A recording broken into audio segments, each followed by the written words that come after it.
तो दोस्तों आज हम फिर से आपके लिए लेकर आए हैं देश दुनिया की सभी ताजा बड़ी खबरें। फटाफट एक एक कर विस्तार से आज आपको बताएंगे, तो वीडियो को अंत तक जरूर देखें। दोस्तों वीडियो बनाने में हमें काफी मेहनत लगी है, तो वीडियो को दिल से लाइक कर दें। दोस्तों पहली खबर में आपको बता दें कि पाकिस्तान से मोदी को लगा बड़ा झटका। पाकिस्तान ने मोदी के पीएम रहते हुए भारत से सभी संबंध खत्म करने का किया ऐलान। कहा मोदी है मुस्लिम विरोधी, इसलिए पाकिस्तान नहीं रख सकता भारत से कोई संबंध। मोदी को झटका।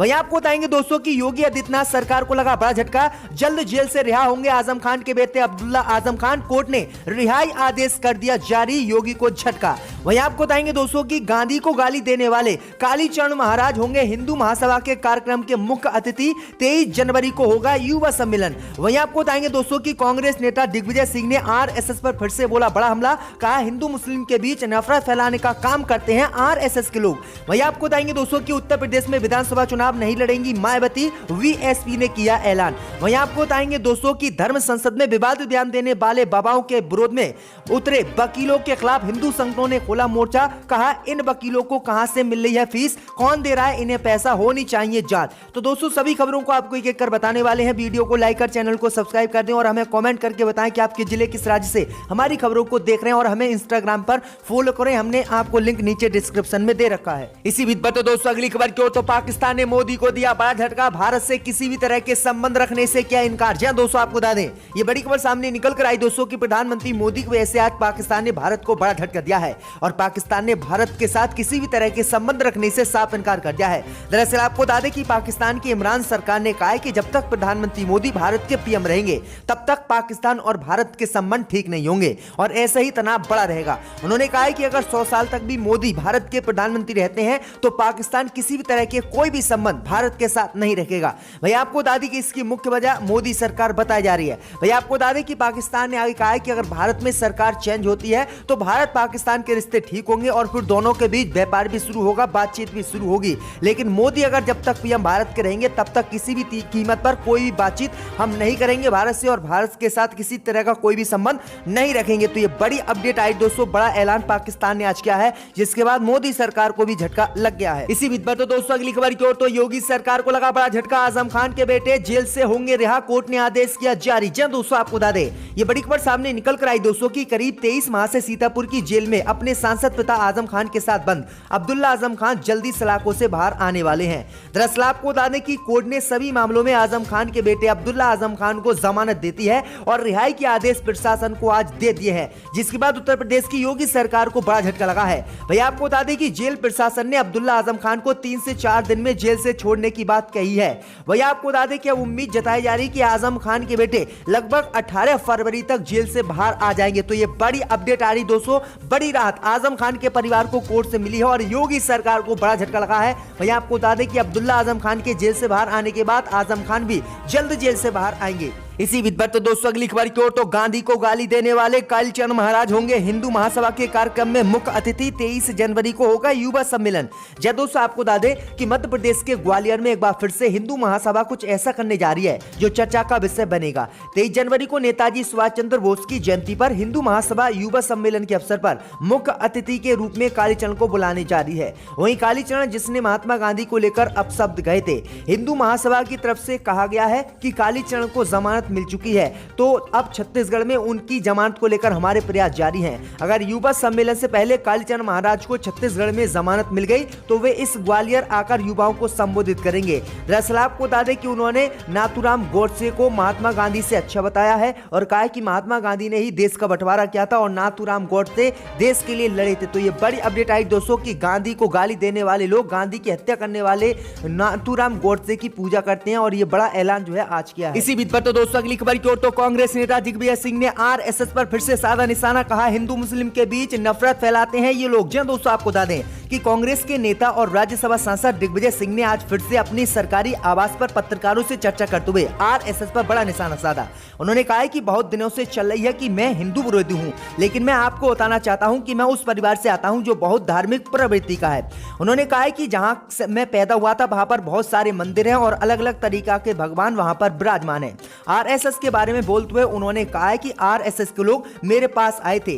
राजा माता सिंधिया मुझे जनसंघ में आने के लिए कहती थी, नहीं, लेकिन मैंने राजमाता से जनसंघ में जाने के लिए मना कर दिया। मेरे पिताजी भी कभी हिंदू महासभा में नहीं गए। ये लोग हिंदू मुस्लिम के बीच कटुता फैलाते हैं। सिर्फ आरएसएस ही नहीं, विश्व में कई संगठन हैं जो अपने धर्म को दूसरे धर्म से ज्यादा श्रेष्ठ बताते हैं। भारत में कभी धार्मिक युद्ध नहीं हुआ, सियासी युद्ध जरूर हुआ है।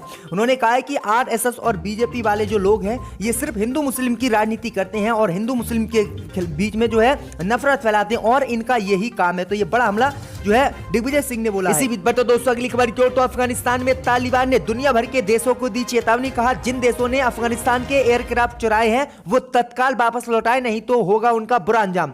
जब दोस्तों आपको बता दें कि अफगान एयरक्राफ्ट के लिए तालिबान ने उज्बेकिस्तान और ताजिकिस्तान जैसे देशों को अंजाम भुगतने की धमकी दी है।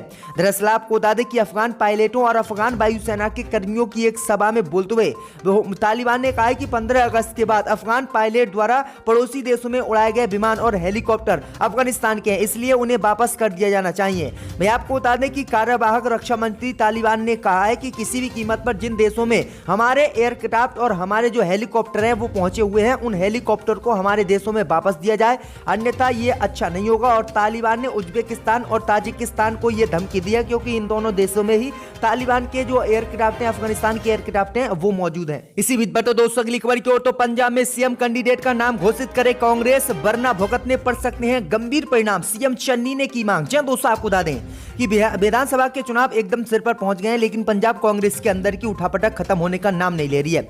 चुनावों को लेकर एकजुटता दिखाने के बजाय पार्टी के अंदर अब सीएम उम्मीदवार को लेकर बहस छिड़ गई है। दरअसल आपको बता दें कि जब से कांग्रेस की राज्य इकाई के अध्यक्ष नवजोत सिंह सिद्धू ने कहा कि पंजाब की जनता एक नया सीएम चुनेगी, तभी से सीएम चन्नी के अंदर हलचल हो गई है। अब वह कांग्रेस से चुनाव से पहले सीएम उम्मीदवार का नाम घोषित करने के लिए कह रहे हैं, जबकि कांग्रेस सीएम उम्मीदवार के बिना ही 2022 का विधानसभा चुनाव लड़ना चाहती है। सीएम चन्नी का कहना है कि कांग्रेस को सीएम उम्मीदवार जरूर घोषित करना चाहिए, ऐसा न होने पर पार्टी को इसकी भारी कीमत चुकानी पड़ सकती है। उन्होंने कहा है कि जब जब पंजाब में पार्टी ने बिना सीएम चेहरे के चुनाव लड़ा, तब तक पार्टी को हार का सामना करना पड़ा है। तो ये बड़ी अपडेट आई दोस्तों कि सीएम चन्नी ने अब कांग्रेस को सीधी चेतावनी दी है कि वो तत्काल जो है सीएम कैंडिडेट का ऐलान करे कि कौन सीएम कैंडिडेट पंजाब में कांग्रेस का होगा। इसी बीच पर तो दोस्तों अगली खबर की ओर, तो उत्तर प्रदेश में विधानसभा चुनाव नहीं लड़ेंगी मायावती, बीएसपी ने किया ऐलान। जी दोस्तों आपको बता दें ये बड़ी खबर सामने निकल कर आई दोस्तों कि उत्तर प्रदेश में होने वाले 2022 में विधानसभा चुनाव को लेकर वीएसपी पार्टी ने आज बड़ा ऐलान उत्तर प्रदेश में किया है। दरअसल आपको बता दें कि वीएसपी के महासचिव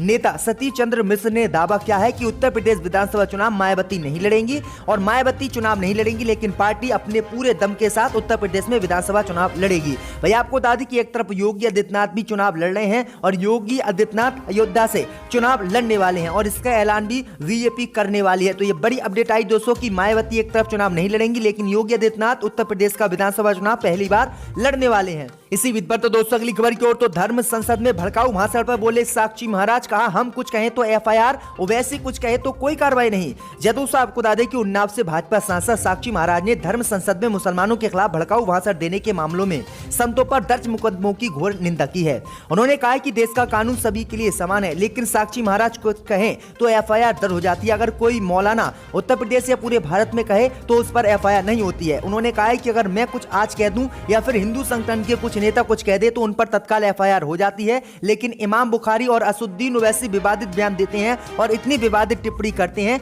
लेकिन उन पर कोई मुकदमा दर्ज नहीं होता है। उन्होंने कहा है कि अब ओवैसी पर भी मुकदमे दर्ज होने चाहिए और जिस तरह से बाबाओं पर मुकदमे दर्ज हुए हैं। तो ये बड़ी अपडेट आई दोस्तों कि किस तरह से भाजपा सांसद ने एक बार फिर से घुमा फिराकर बात की है। इसी बीच बढ़ते दोस्तों अगली खबर की ओर, तो केरल में इस्लाम छोड़ने वाले लोगों ने बनाया संगठन एक्स मुस्लिम ऑफ केरल रखा नाम। जी दोस्तों आपको बता दें ये बड़ी खबर सामने निकल कर आई दोस्तों कि केरल में इस्लाम धर्म को छोड़ने वाले लोगों के लिए एक नया संगठन बनाया गया है। दरअसल आपको बता दें कि इस संगठन का नाम एक्स मुस्लिम ऑफ केरल रखा गया है। इसका उद्देश्य इस्लाम छोड़ने वाले लोगों को सहायता प्रदान करना और उन्हें समर्थन देना है। संगठन ने हर साल 9 जनवरी को पूर्व मुस्लिम दिवस के रूप में मनाने का फैसला किया है। 9 जनवरी को कोची में मिले केरल के पूर्व मुस्लिम सदस्यों ने भी इस फैसले का समर्थन किया है। संगठन के अध्यक्ष लियाकत अली ने सीएम से कहा कि देश में यह पहली बार है जब इस तरह का कोई आधिकारिक संगठन बनाया गया है। दरअसल आपको बता दें उन्होंने कहा कि अब तक 300 मुसलमानों ने इस्लाम धर्म छोड़ दिया है और 300 से ज्यादा मुसलमान इस जो है संगठन से जुड़े हैं। तो ये बड़ी अपडेट आई दोस्तों कि नया विवादित संगठन जो है केरल में बनाया गया है। इसी बीच बढ़ते दोस्तों अगली खबर की ओर, तो धर्म संसद में विवादित बयान देने वाले बाबाओं के खिलाफ केस लड़ने वालों के विरोध में उतरे हिंदू संगठन, कहा इन वकीलों को कौन दे रहा है फीस। दोस्तों आपको बता दें, ये बड़ी खबर सामने निकल कर आई दोस्तों की हरिद्वार में धर्म संसद के नाम पर मुसलमानों को खुलेआम जान से मारने की धमकी बाबाओं ने दी थी। वहीं आपको बता दें कि इन बाबाओं पर एफआईआर दर्ज हुई, जिसके बाद सुप्रीम कोर्ट भी इनके मामले में सुनवाई कर रहा है।